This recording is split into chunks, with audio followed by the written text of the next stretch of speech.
We'll just double check. I can hear.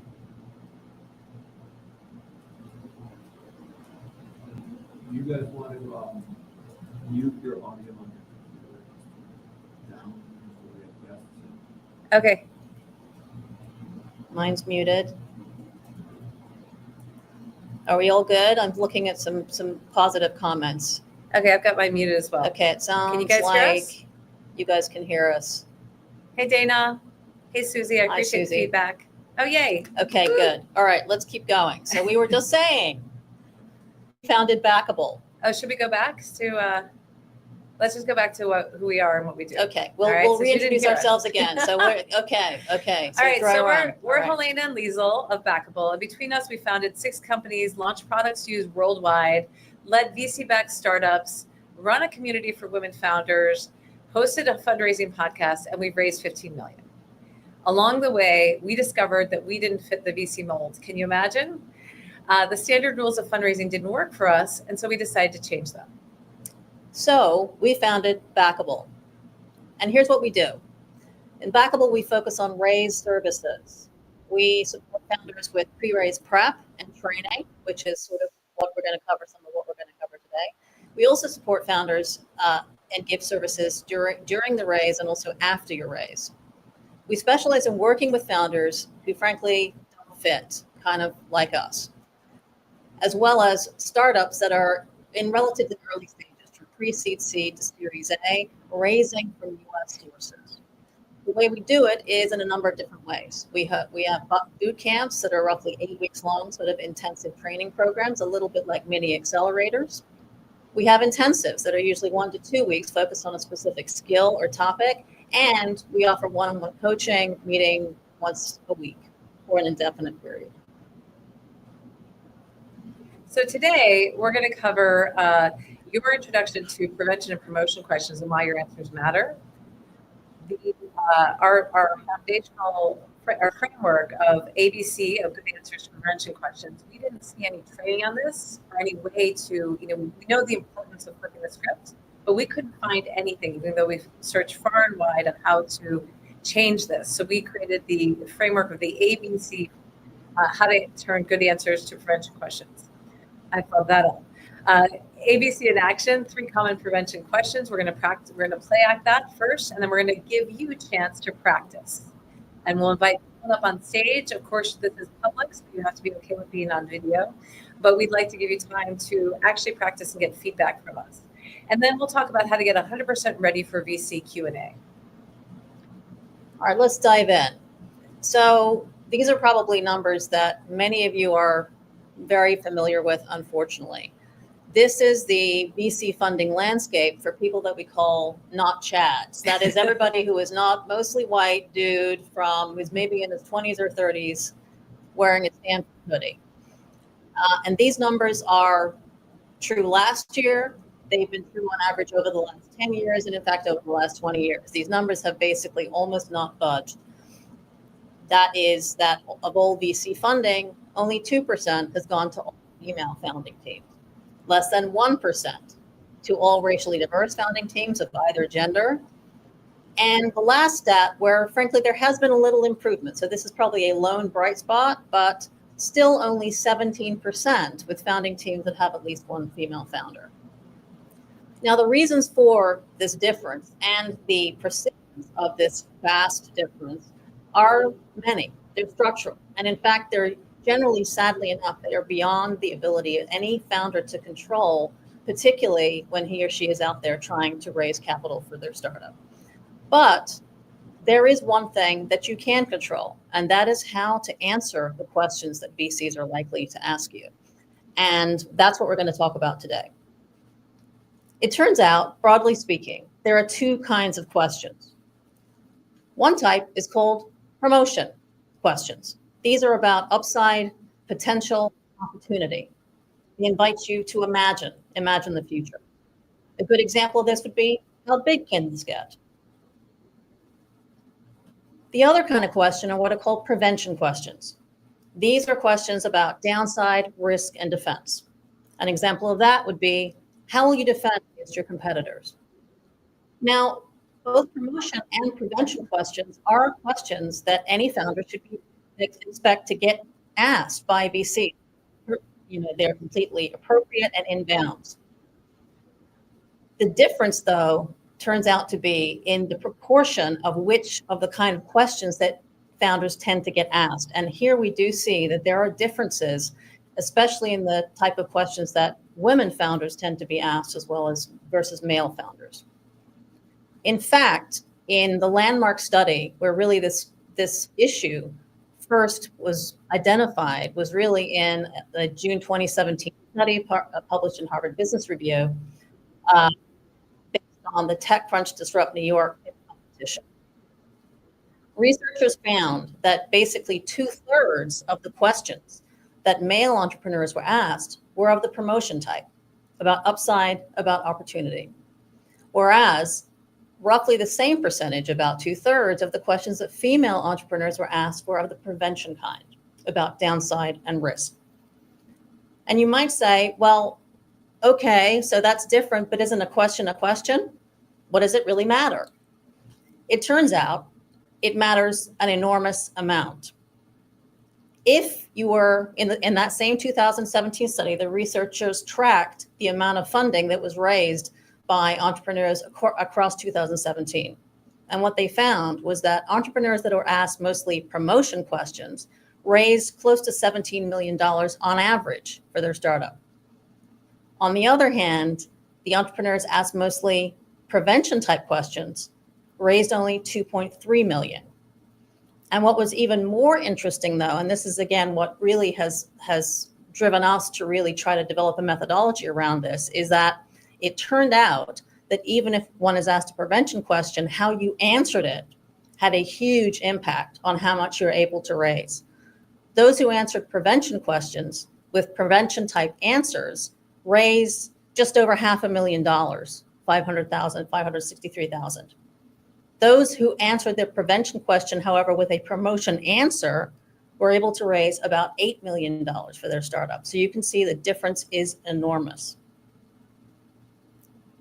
So we're going to get started with, how can you spot the difference? Because that is really critical when you're in the middle of a pitch and you're getting these questions.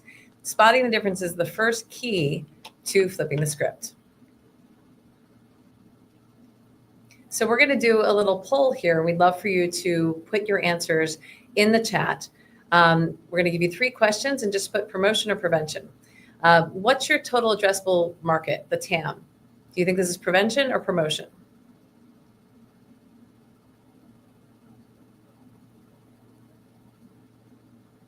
I see promotion. I see prevention.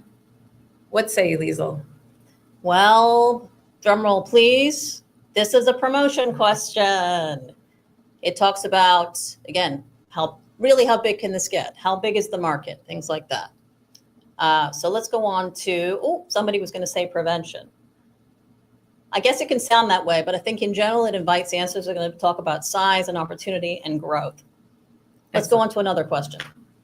Have you considered raising when you have more traction? Do you guys think this is prevention or promotion? I'll give you 30 seconds.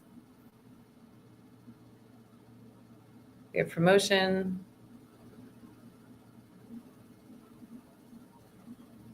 Two promotions, prevention.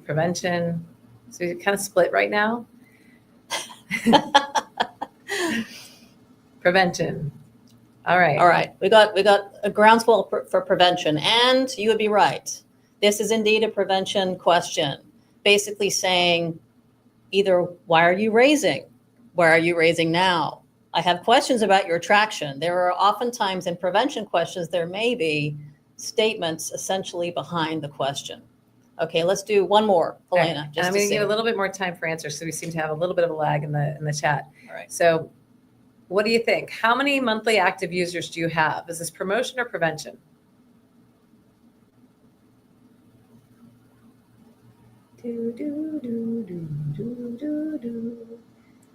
We got promotion, prevention. Let's give it just another 10, 15 seconds. Prevention.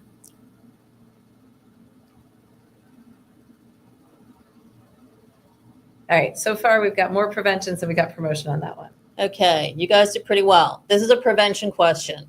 This is an example of one of those, though, where somebody says depends, where some questions are not so easy. They can be a little tricky.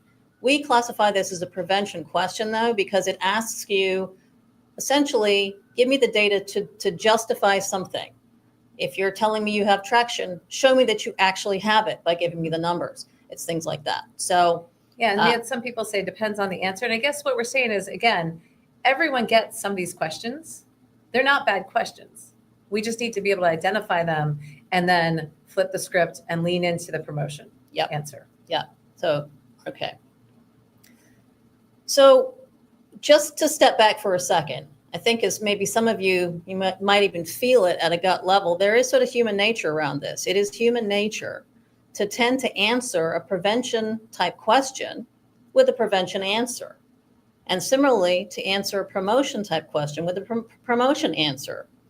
The challenge is, and what's really important here though, is to flip the script when it comes to prevention questions and to flip them into promotion answers. And so that's really what we're talking about today, and how we're now going to go into the, how to go from one place to another. And remember, this is one of the places where you as a founder can actually influence the outcome of the conversation. So just reminding again of the numbers that we saw before, this can make a big difference. And so this skill is something that we believe the return on investment of learning how to do this is potentially enormous. Yeah, it's a huge difference. It's about 7.5 million. Yeah, exactly. Like that money. So let's learn how to do this. Let's dig into it.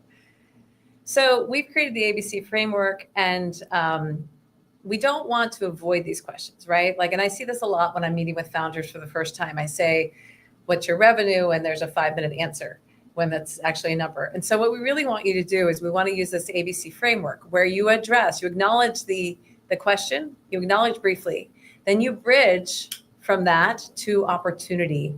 And then you change the conversation, really leaning into the potential and the opportunity in your vision. So we're going to do some play acting. I think that's where we're going right now. All right. And I'll be answering. I'm going to be the founder. Elena's going to be the VC. And I'm going to be answering as the founder of a startup that has a two-sided marketplace and a platform for fiduciaries like wealth managers and households. Awesome. So Liesl, thank you so much for coming in today. It was great hearing your pitch. This seems like a complicated model. It seems like 3 or 4 businesses in one. What's your beachhead?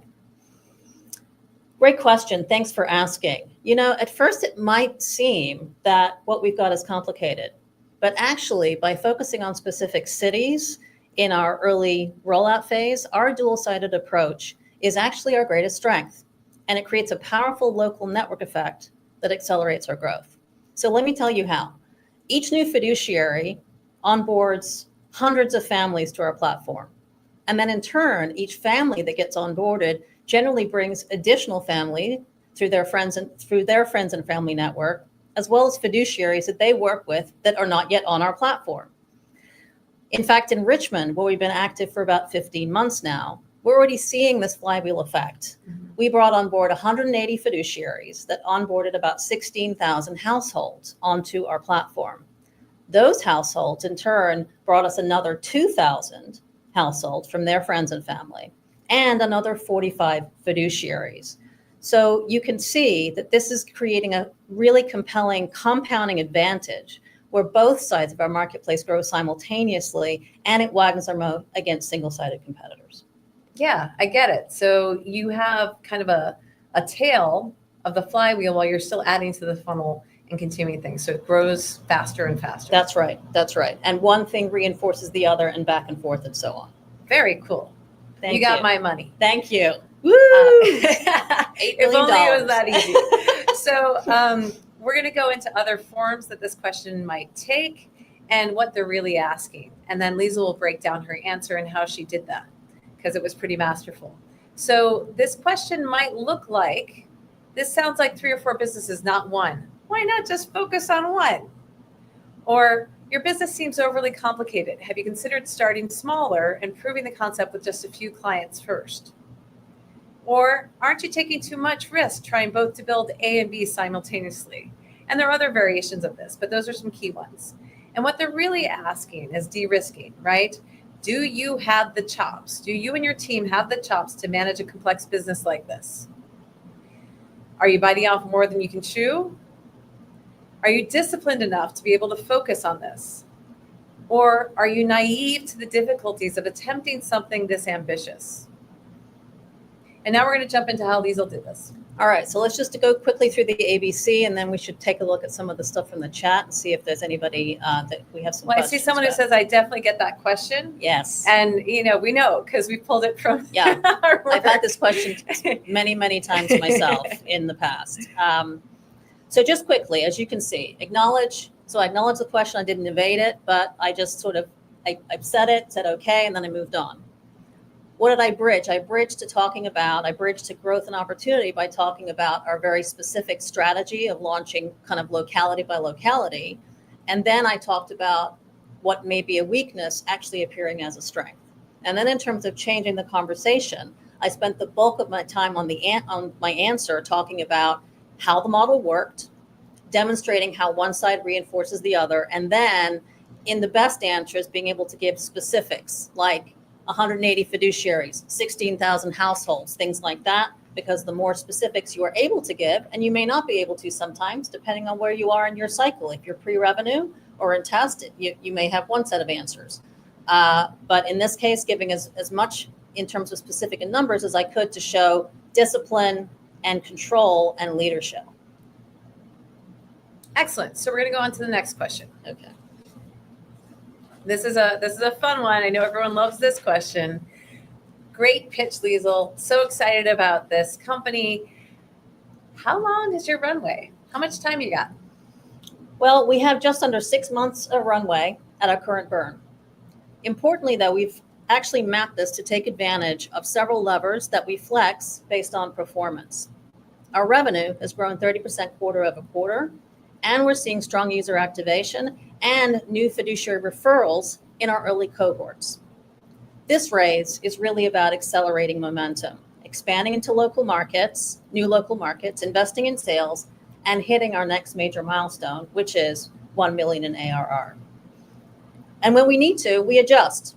Just last year, we made targeted cuts and reallocated spend that extended our runway by 4 months and led to our highest quarter of revenue growth. Someone in here just said, I was just going to ask about A/B testing pre-revenue stage, and you addressed it. So thank you. All right.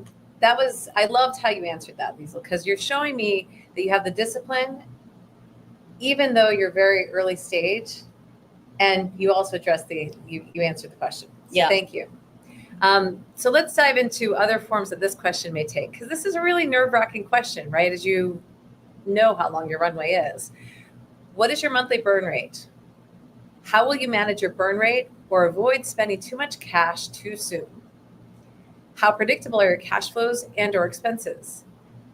Can you give me a breakdown of your current expenses? These are all forms that this could take. And what they're really asking, are you managing capital wisely? Are you in control, or is the clock running you? Will this investment be used strategically or just to stay afloat? Should I be worried about your ability to raise again and hit your milestones? And then we have some options pre-revenue. What they're really asking is, do you have a clear sense of how you'll generate revenue and when? And post-revenue, they're also the meaning behind this is your revenue meaningful or just noise? Can this company become self-sustaining, or is it relying on constant raises? And will this raise take you to the next inflection point? Some red flags to avoid are giving a raw number with no context. So we've got 4 to 6 months left, or sounding panicked, which, my heart starts pounding as soon as I see this question. We really need to close this round because nobody really wants to fund a company if they're, already at zero. Being evasive, we're not really focused on the runway right now. That's not a satisfactory answer. Or talking just about cutting costs, not building value. So let me just break down then my answer. And as Helena pointed out, in this case, I answered it as a post-revenue company. But there are really good answers for pre-revenue as well. So you can craft a promotion-focused answer despite the fact that you may be super early stage or that you're already with a product in market and making revenue. So in my case, I acknowledge briefly, I answered the question directly. And I think this is what we are going to recommend is you answer the question directly. How many months of runway do you have? But then I moved on to why this runway, how we plan to use the runway by showing, and so therefore showing performance and discipline in the managing of the runway that we have, as well as the discipline that we're using this money, not to just sort of hang on by our fingernails for dearly life, but rather that we are showing that we are mapping the way we spend money to the key growth drivers for the business. In this case, I referenced revenue. I talked about user activation, some of the metrics, and I also importantly gave the sense that we have milestones that we are looking to achieve and that the raise is really about that as opposed to, again, just sort of filling up our coffers because we're desperate. And I would say an extra tip, if an investor really seems stuck on the short time horizon, you can try this follow-up. We've mapped every dollar in this raise to a set of value-creating milestones. What we're really raising for is to get to big milestone here, which we expect to hit within X amount of months.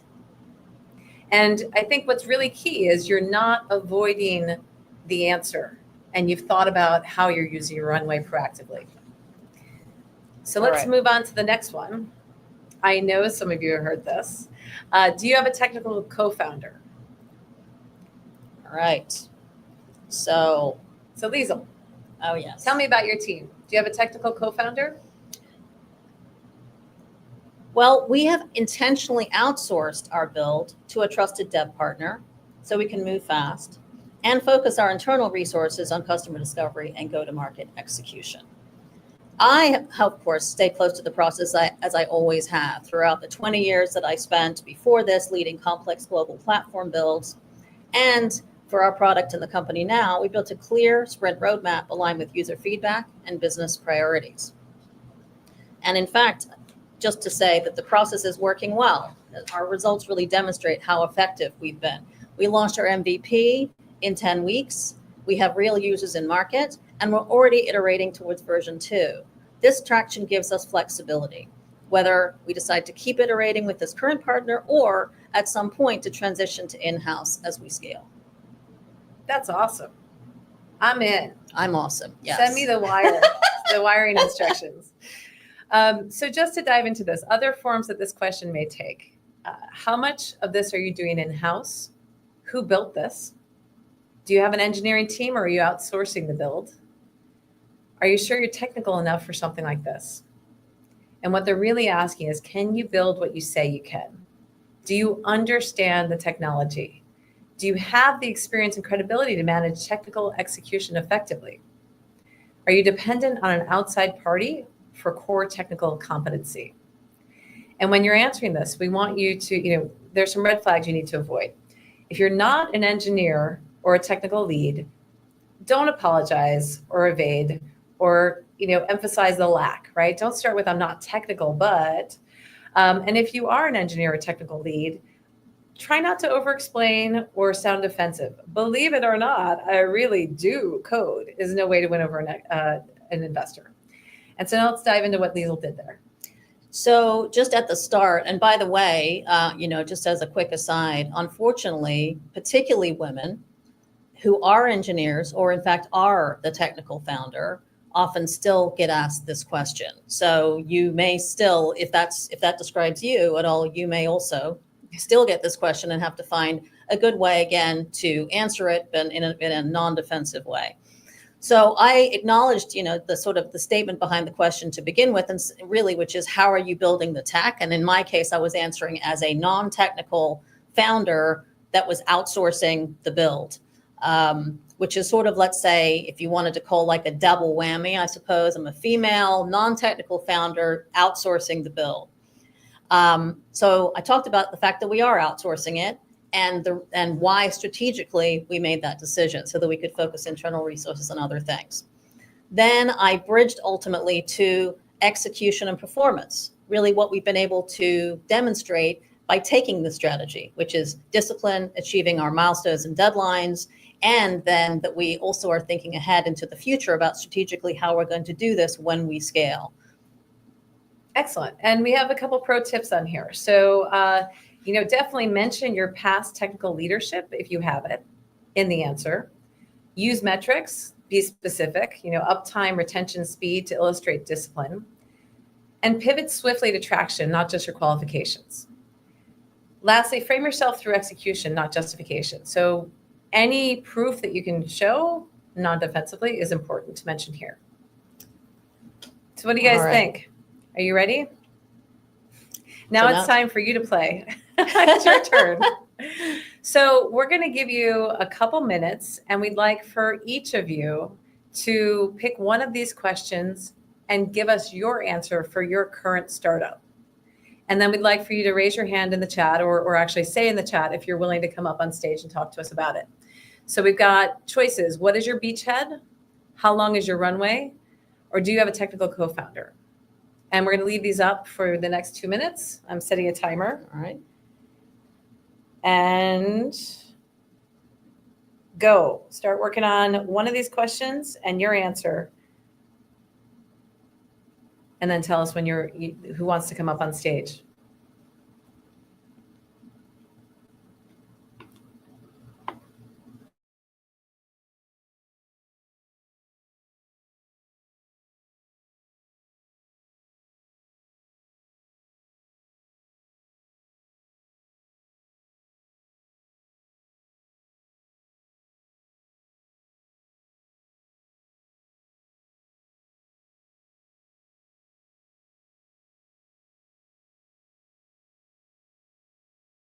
Yeah, sounds good.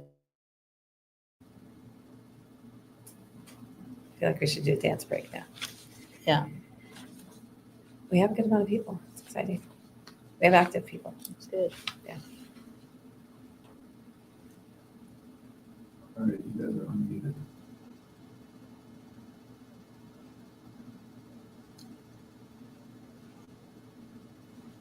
So we're about 1 minute in. You've got another minute to go.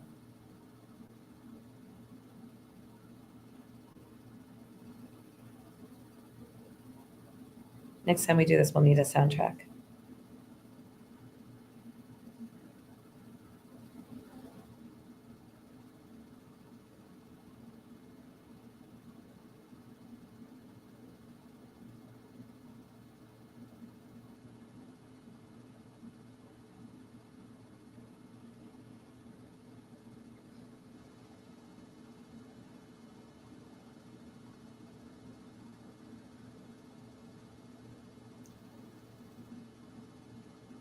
All right, you've got about 10 seconds left.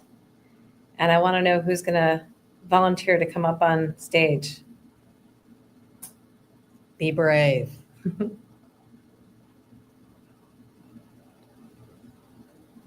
right, who's ready?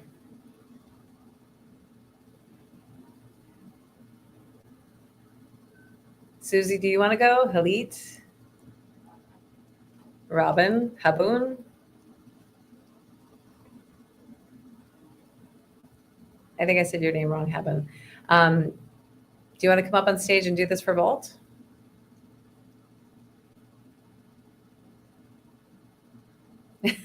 Susie, come on. Come on down, Susie. You're cooking dinner. That's all right.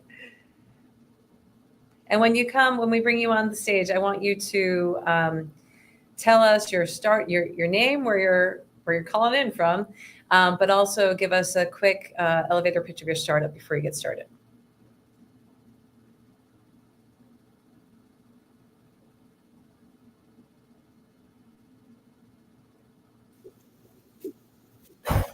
Hi.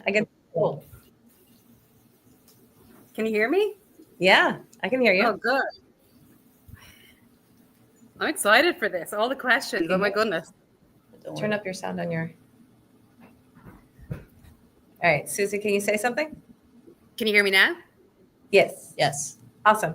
All right. Okay. Tell us who you are, where you're from, what your startup is. Okay, so I'm Susie, obviously. I'm in Dublin, Ireland. And my startup is Mintly, which is a working name right now, but Mintly. So it's an AI platform vertical AI for retention and loyalty for DTC brands. That's what we're starting with. We're going deep first, and then we'll be able to go wide. Excellent. So what question did you choose? I went for the beachhead one. So our beachhead is DTC brands in beauty, wellness, and fashion. They're doing 1 to 10 million a year who are struggling with retention post-purchase. They've already invested heavily in acquisition. Their CACs are rising, and the retention systems are either fragmented or transactional. So these brands, they'll have large email lists, large following, social following, but very, very low engagement, unpredictable repeat revenue. So they really do feel that pain of churn pretty much every day, but they don't have the time or the emotional insight or team capacity to fix it. So that's where Mintly comes in. So we give them an AI-powered emotional retention engine that feels like a strategist almost in their corner. So it's run by two agents right now, Lola and Indy, and they scan the data. They read emotional signals across our community platform, plus the likes of Klaviyo, Shopify, support tickets. And then they will trigger personalized campaigns continuously based on our own consumer behavior model, which will lead to more personalized content, hyper-personalized storefronts, which no one else is doing right now. And so we're basically bringing everyone together, making them feel like they're part of something while the brand actually gets to the depths of what their customer needs. Totally messed up the end there. So let me ask just, all right, hold on. I'm getting like reverb, just a sec. Can you hear me? Yeah. Susie, can you hear me? Yes, good. Okay. I can't hear myself, so that's good, because otherwise I'm just talking to myself in my ear. I was going to say, so the answer that you gave, I think is great, because you're really, obviously it's something that you're building, and it's more forward looking. Let's say though that you had said we're going to be launching in this and this industry. So you mentioned 3 different industries, and somebody said, well, that sounds like a lot, Susie. Yeah. Why don't you just start with one? Or you mentioned several different channels. Why don't you just start with one? Where do you plan to focus? Isn't it a lot to go after all of that? And then see if you can just, like, on the fly, which is hard, which is why we say practicing is sort of, it helps. But if somebody said, well, that just seems like a lot, where do you plan to begin? What's your area of focus? How would you field that question if they asked it as a follow-up to what you just said? Sorry, my 4-year-old is showing me her work. Honestly, I think it would throw me in a way, but I think because I have prepared, because initially I was going for everyone. So I think, but with the DTC, it's still such a wide industry. So I probably would on the fly just focus on like beauty or wellness or something like that, to say we can focus on that. But I will get flustered. I'm a talker. Like, I will just keep going. And I think that's where I'm going to fall down big time. And I'll get flustered by the question. And then I won't even end up answering the question. So any tips on how to actually pull or come back from that would be amazing. Well, sorry, I'm muting myself again. I'm like you, Susie. I'm a talker. And, when I'm flustered, I just tend to keep going. So it's like motor mouth. And that does not necessarily help. So I find what I have had to do is, it's actually, hence the preparing ahead of time, so that I see the questions in advance, and I have done it and done it and done it and said it a million times. And because of the two of us we tend to talk more, and that frankly can start to hurt you, eventually, is to practice in talking in bullets, and then breathe, and then give you time, because to the listener, it sounds like you're being deliberative and purposeful. To you, it might sound like, oh my God, they've got me. I don't know what I'm saying. But I think in reality, the pause, and you might realize I've said enough, and then you just stop, so anything to but I actually think that the two things are, the main thing, honestly, is anticipation, which is what we're getting at now, and practice. This kind of thing, just to finish up from my perspective, is one of the things that when I was out there doing my first raises, I spent a huge amount of time on the pitch, the actual presentation. oh my God, the number of versions, it's unbelievable. And I practiced giving it, but I did not practice and was not prepared for questions. And even though I've been in corporate life, I've had to deal with questions, a bazillion times throughout my career. So I thought, oh, I'll handle it. That'll be fine. I'll just wing it. But the fact is, I was new in this context. And so for me, the winging it did not work because I did not have all of that expertise as a founder and a raiser of capital to fall back on. And so if you were like me, you're newer at it, your startup is newer, you just don't have it down pat yet, practice is the thing that can really help, and it'll save you when you get flustered in the moment. Yeah, and I would say that practice, the bullets are really key. I put on your practice bulleted script pause based on what you said. But practicing it so well that you can anticipate people saying it differently, saying it in high pressure environments, saying it when they're not even showing their face on screen, like all kinds of different scenarios. You've got it down pat, and that you know when to stop. Because as you know, there's all kinds of bias and prejudice against different types of founders. And if you keep going on, it's only going to hurt you. Valid, very valid tip. Thank you, Susie. That was great. Yeah, awesome. So we have another person, Haben, from Vault, which is a B2B enterprise fashion startup, right, Haben?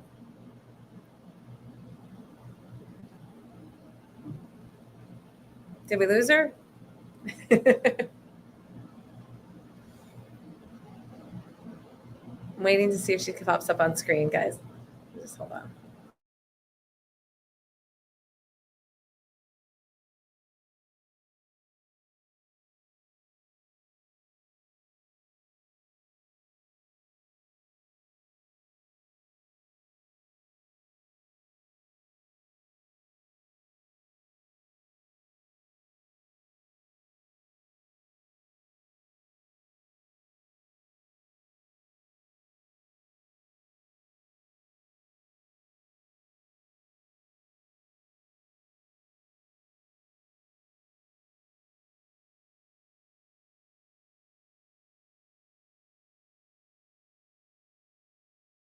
Hear you yet?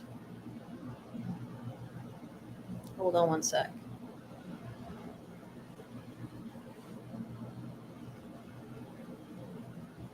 Let us just figure out what's going on.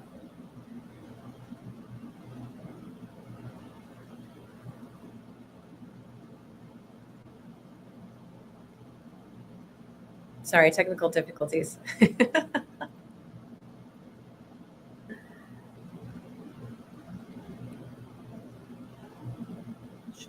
Should we move on to someone else? Yeah. Alvin, I'm sorry, there's something going on with us having you connected here. Is there anyone else who wants to get in front of everybody and practice? We'd love to hear from you. I think I saw Halit raise her hand. Did Halit raise her? I'd love for Halit to get on here. Halit, are you ready?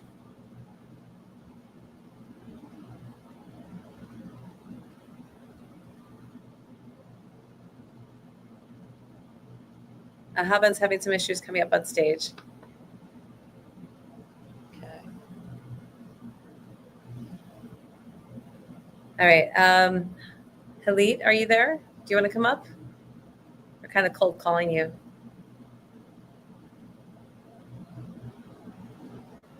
Oh, she lost her screen. Uh-oh. Too many tabs open. We're all having technical difficulties. She said, okay, let's bring Halit on stage.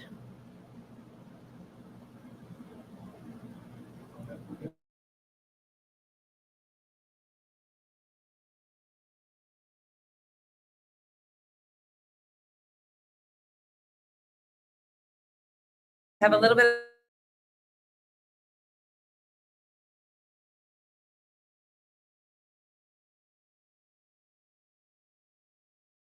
Meeting you guys. All right. Hey, Halit. Can you hear Hi, us? delete. Hi, sorry, I'm kind of not quite sure how to use the different buttons here, but if you can hear me, I see there clearly. Do you want, which question do you choose? Well, introduce yourself and your startup first. Yeah. Yes, please. I know you, but please introduce yourself. Tell us where you're calling from, your startup, and then let us know what question you chose. sure. So my name is Halit Midar-Alfi. I'm co-founder and CEO of Spatially Health, where we turn social risk into an advantage for value-based care organizations within healthcare. I'm calling from Miami, and I picked the beachhead question. Excellent. So go for it. So can you ask the question as if they would ask the question? Go on, Helena. You ask the question. Oh, you want me to ask? Okay. Halit, thanks so much for coming in today. This sounds like a really complicated model. What's your beachhead? Great. So we had a lot of learnings within healthcare, and we decided that our beachhead is going to be accountable care organizations in healthcare. These are a relatively small market within healthcare, but they're unique in that they have the provider and the payer side, which gives us exposure to both complexities, and then helps us really understand where their pain points are and how to solve them best. So our approach to the solution, where one side, the payer, actually feeds off of the provider, in this case, really creates a good relationship between the two sides. With those learnings, we're learning what the KPIs are, we're getting our modeling in check, and we're building our strategy to move ahead. From here, we're able to grow into other fields, particularly Medicare Advantage, and ultimately we want to get into the payer space. I think great. Yeah, I think that's great. Answer, but because I'm doing like 5 things at once, but yeah, that's it. I thought it was great. Yeah. Is any tips? Yeah, no, actually, I thought you did a great job. You know, you talked about beachheads, and then you talked about, you know, why this was an advantage for you. You demonstrated knowledge, obviously, of your industry and why you'd made the choices that you made. And I think that is exactly what you want to be able to do in an answer like this. So I'd give you like 2 thumbs up. Can I go back? Sorry, we're All just right. trying to make sure we don't have reverb back here. All right, can we get Haban on? And there was somebody else as well, Greg, I think. But in terms of how to come on, I think you have to be invited in by the folks who are helping us, you know, run the webinar. So I think that's what will happen if you want to come on. So Yeah, so we designate who we're choosing just based on who has raised their hand, and then we bring you on stage.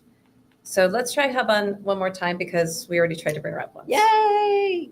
Hi, I see can you her. guys Oh, hear me? yay. There you are. Finally. Oh my God. So sorry about that. My name is Habwan Noor and I'm CTO of Vault. Currently based in Houston, Texas, but I'm relocating to New York this week. So a quick snippet about Vault. Vault is a multimodal intelligence platform designed for luxury retailers.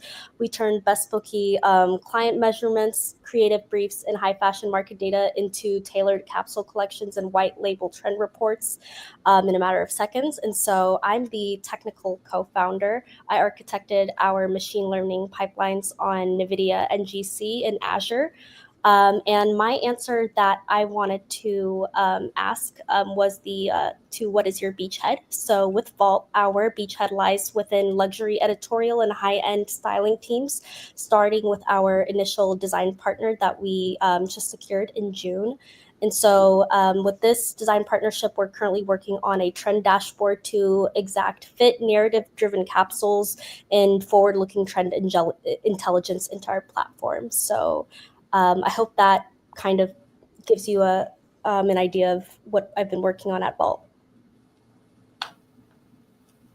So I'd love to jump in here. I've got to mute myself first for me. So one thing, because I've met with Haban in the past, one thing that really got me looking towards the future was when you mentioned certain very specific large marketplaces, like, you know, I know you have some pilots, and you have, like, you started dropping names like Dubai, where we know there's money.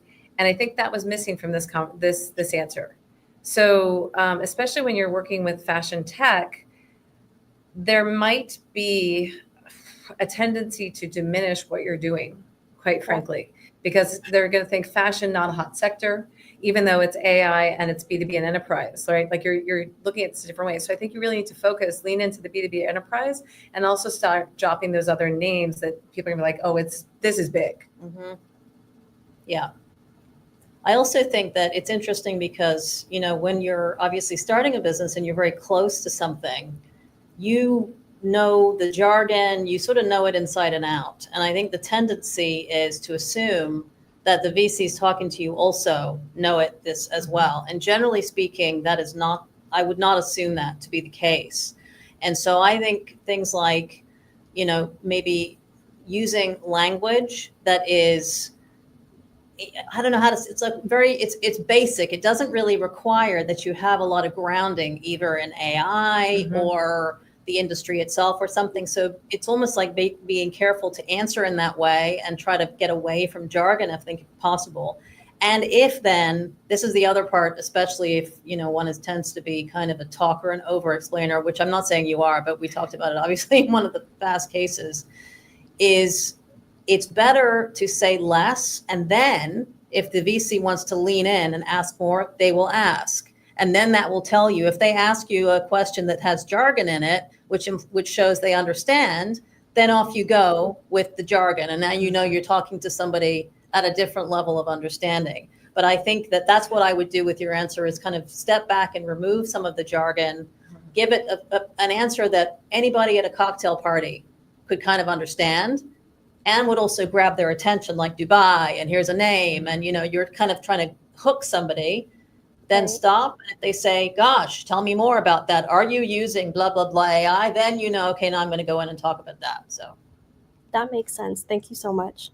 And I think one last thing, I have to mute myself while I'm talking to you, is when you're talking about the design partnerships that you have, if there's a way to quantify that. Right? Because design partnership, okay, that sounds fun, but like, what does that mean? And remember, like, I'm coming from fashion background and I know this world. And even when I heard you talk to me like a week ago, I was like, yeah, what does that mean? Like, it can mean so many things, but I want to know exactly how that drives revenue or how that the upside is. That makes sense completely. Cool. all right, great. Well, thank you. So I think we have time for one more, probably. Do you think? Yeah, I think we probably do. One more person. All right. Who's willing to, Greg, go you ready? for it. Let's bring Greg up.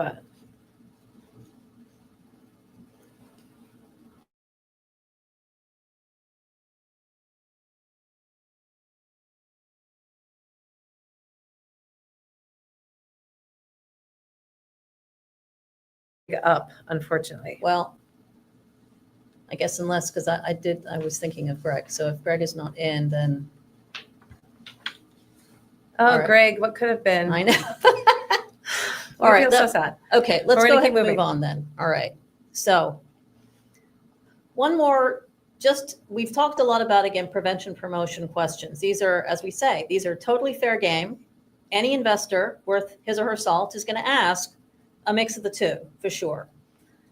There are, however, some investors and some questions that are simply out of bounds. And so we wanted just to, not spending a huge amount of time, but just to mention that these are questions that sadly you would look at them and think, well, this doesn't come up anymore, surely. Well, it does. These do get asked. And so these kinds of questions, which might be, let's say, for a woman in particular, could be, how will you handle childcare and this business? How do you juggle the two? Or just to jump around a little bit, you can kind of take a look at the slide. You know, what does your husband think of you doing this? I can't even say what I would say to that question. But then there's something that kind of maybe can sound legit, and who knows, depending on the context, it might be. But this is where this can be pretty veiled, which is, you don't have the kind of background we usually see, which can be could actually be like potentially gender, could be ethnicity, could be alma mater, could be anything. Nationality. You know, are you cut out for this, or are you really going to fit? You know, that kind of idea. And then others, and this is, I have heard this a few times, which is I've invested in founders like you before and it didn't work out. Ooh, ouch. And, you know, so I'm really leery to get into this again. You know, why would you, are you going to be different? And for us in these questions, like the rules are different. The ABC does not really apply because we are saying in this case, you don't actually need to acknowledge the question because frankly, it's out of bounds and probably should not be asked in the first place. It is, however, important, you know, because the world of VCs and when you're investing or when you're talking to investors, the world can be small. So you still want to maintain your cool, if at all possible. Take a long pause and look them straight in the eye. And still pivot the answer to come away giving a strong answer, but you do not need to justify. And in fact, I think our general role is, again, you have to judge based on the context, but if you get a question like this and it seems out of bounds or inappropriate to you, then you have a very important piece of information, i.e. this investor is not your investor.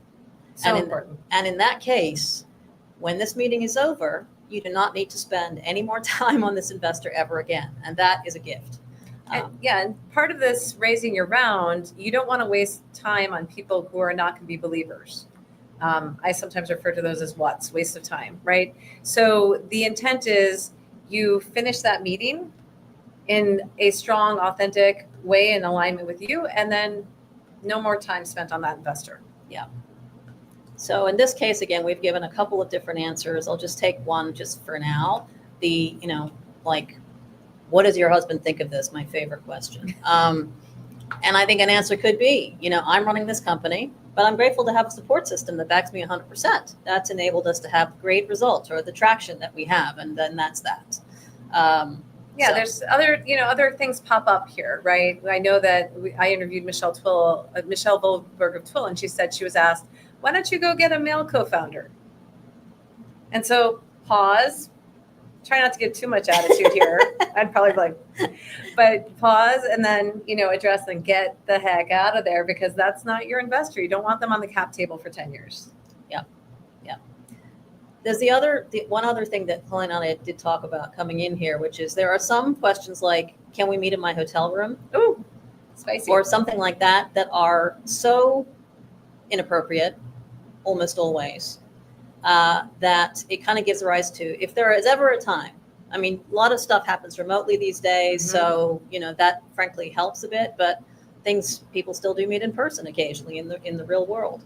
And if there's ever a time when you feel physically or otherwise really uncomfortable and, you know, sort of at risk, then the only rule is to get out of there. Yeah, get out of there safely. And our point of view on reporting this or not reporting this is we want you to be successful in raising your round. And so we would advise, and this is not legal advice, this is just our own personal preference, is raise your round, get to a point of more power, and then you can address it. Yeah. Like, for example, you could report the investor, you know, to their VC firm. Yeah. But like we said, we sort of debated, but we thought your first priority is raise your round. But because it's important that these investors get called out, then raise the issue. But I think our general feeling was not to raise the issue beforehand. Yeah. Because again, it could actually, negatively influence things, and that would be unfair. Cool. So we're running out of time, and we have some people taking off. So we wanted to talk about how to get 100% ready for this type of VC Q&A. And we have been focused on this it's never been addressed before, as I mentioned. So we are doing an in-depth training 2-week Flip the Script intensive September 8th through the 19th, where we're going to have in-depth training on giving your pitch, handling Q&A from VCs, both prevention and promotion, giving you all the practice you need to ace this. And we're also going to give you, scenarios that come up in real world that you may not be ready for. We've had some VC meetings where, the other person doesn't deign to be on video, and you have to be ready for those type of things and many other. We will give you'll be the first to receive our full Flip the Script playbook, a comprehensive guide to answering 50 common investor questions with the, turning prevention to promotion focus. And that's going to cost, the full price is $9.99, but if you register before Friday, it's a little bit under $800. And to register or get more details, please message me or Liesl on LinkedIn. And this is going to be posted as a stream on LinkedIn and on YouTube. So please share this with other founders, because we think that this is really critical. We know we have data to support that this is incredibly critical to, potentially raising a measly 500,000, if even that, or 7.9 million. Literally, look at that huge range. And this is the kind of thing that certainly I, and I'm sure, Helena as well, wish that we had before we started going out for our raise. I wish I had taken all that time that I spent to craft a perfect pitch and actually spent most of that time getting ready for the questions. Yeah. So this is the kind of thing that we think, is really, it's something that is hard to find. And, think of it as like CEOs get media training, founders need to get VC training. Yeah. And so we'd love to open it up to questions. If anyone has questions, we have a couple minutes before 2 p.m. There is a 20-second lag or so for any questions. So we'll keep talking. And if you have any questions, put them in the chat. And then, we'll close this out before time. Yeah, we'll wrap it up. But we really appreciate you coming here. And please feel free to reach out to both Liesl and I, because this is what we're focused on.